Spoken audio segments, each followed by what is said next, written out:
Venendo a dire il merito, la dote è pronta. Vi ho promesso 6.000 ducati e 6.000 ve ne do. Li volete in zecchini, ducati d'argento? Ve li scrivo alla banca, come andate? Soldi non ne voglio. Contanti. È difficile definirsi con una parola, nessuno di noi è una parola. Quindi io sono uno che fa teatro, che fa del cinema quando capita, che scrive delle cose per la letteratura, per la televisione, per il video, ma che non si riconosce in un mestiere.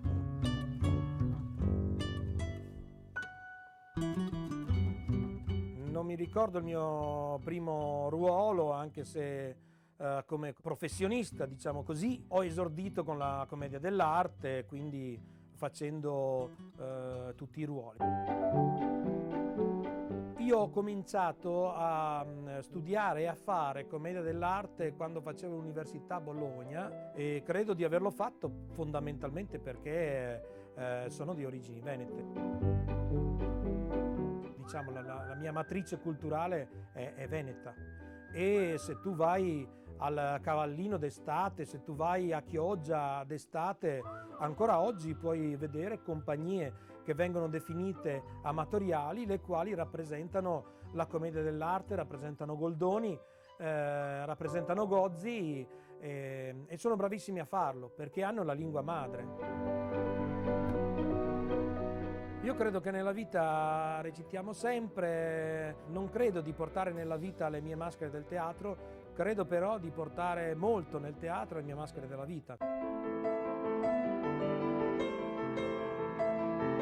Credo di appartenere a un Veneto che c'è nella mia memoria, che forse non esiste più, però ogni tanto devo dire che questo Veneto lo ritrovo, insomma, mi fa molto piacere quando, che so, penso a Carlo Mazzacurati, quando, non so, si facevano delle riprese in Polesine.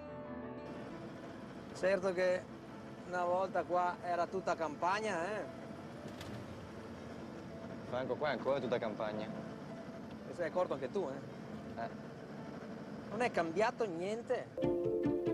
Io adoro Parise, ho adorato Meneghello, ho fatto uno spettacolo scritto da Marco Paolini e Gabriele Vacis nel 91, tratto dai testi di Luigi Meneghello, intitolato Libera Nos, che è tratto da Libera Nos a Malo. Ho letto molto, ovviamente, anche Segre, Saviane. La nebbia sarebbe anche una bella cosa se solo si vedesse. Vi devo dire com'è andata questa cosa del premio Masi. Io ovviamente conoscevo già l'Amarone, conoscevo e adoravo l'Amarone Masi, ovvio. Qualcuno mi ha telefonato dicendo è stato deciso di conferirti un premio. Io ovviamente mentalmente stavo confezionando la risposta che do sempre in questi casi.